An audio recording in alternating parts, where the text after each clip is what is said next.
is the state of what's going on in the Pacific Northwest. Meanwhile, straight ahead on this Monday, could Joe Biden's Buy American initiative actually hurt our relationship with key trading partners? Why our next guest says we should not tie our hands with any limitations, and they are next.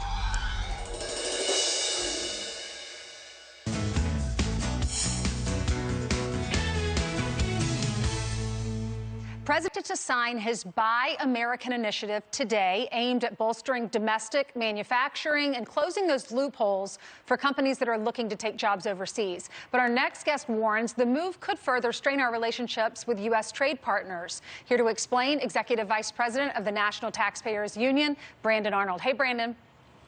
Hey, good morning. It sounds great. Buy American. That sounds wonderful. But what are your concerns?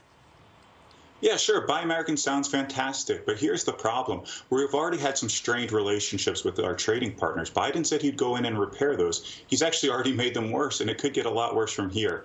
The first thing he did right out of the gate was kill the Keystone Pipeline project, this energy project that was going to create jobs, thousands of jobs, both for Canadians and for Americans. That really ticked off our neighbors to the north. And now by putting these more restrictive Buy American policies in place, we are further exacerbating some of the trade problems that we've had. It's annoying people to the north. It's annoying other countries. But more importantly, it's not going to create the jobs that Biden is saying it's going to create. It's simply not going to happen. What it's going to do is create higher costs and more red tape for our contractors here in the United States that are doing business with the federal government.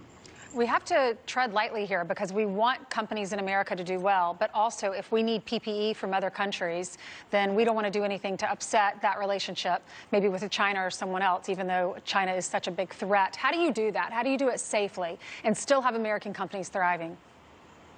Well, the way you do it is you create better trade agreements across the globe. That's something that Trump worked on. I don't think he went quite far enough. I think there's a lot more work that we can do to hem in China, for instance, by creating stronger trade relationships in the Pacific, but also just to foster a better business climate here in the United States. We've done that to some extent by lowering the corporate tax rate, by improving our tax climate generally. There's a lot more work that this president could be doing.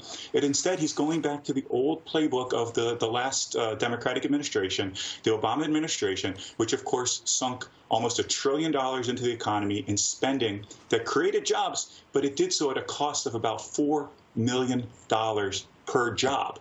That's a bad deal. We can create those jobs through the free market, through better trade agreements, through stronger tax and regulatory policy, but we're moving in the wrong direction here. So this is interesting. Amazon has gone to the National Labor Relations Board because they're voting to unionize, and